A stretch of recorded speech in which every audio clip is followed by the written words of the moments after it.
I would like to say good morning to each and every single one of you who is present here today. However, considering the amount of time I have allotted, I probably should cut that a little bit short.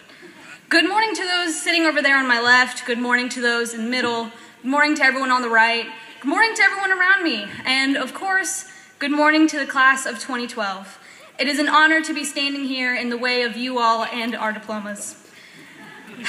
The past 12 years here at the Villages Charter School have surely been 2/3 of my entire life. Now we have come to a time where we can reflect a moment on how great high school has been.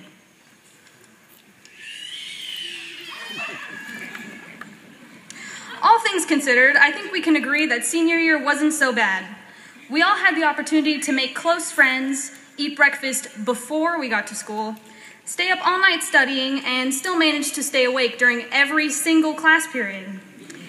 It's hard to imagine what this school is going to be like without us, but we all know that it's time for us to leave these years behind and prepare ourselves for what's next in our lives. Before we embark on the next step in our journeys, it's important to thank the people who helped us get here.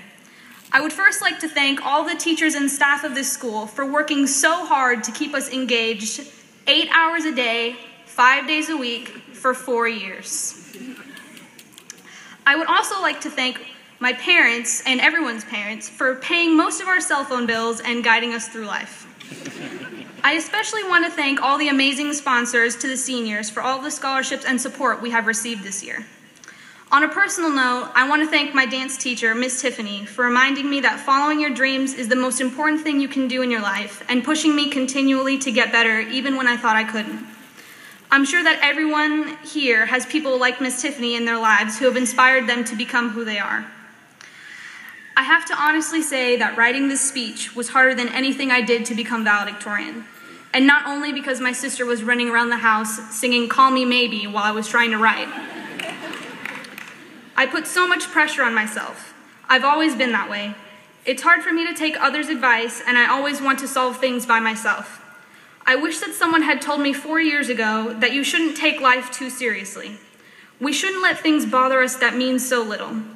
Instead, we should be focusing on important things: family, our relationship with friends, our dreams, and of course, whether or not our shorts are fingertip length. In life, we're all going to come across disappointments and setbacks. What's important is how we handle these situations to ensure that they don't stop us from achieving our goals. For instance, when I got my worst grade ever in 4 years, in 89.4 in AP US History, Mr. Lucas, I couldn't sleep for days.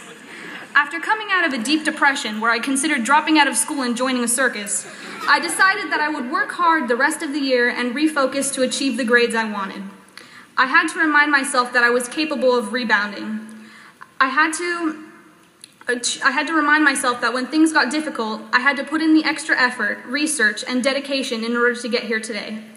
To my fellow seniors, please remember to believe in yourself and never lose sight of your dreams. There will be setbacks in your life, but remaining resilient will always get you through it.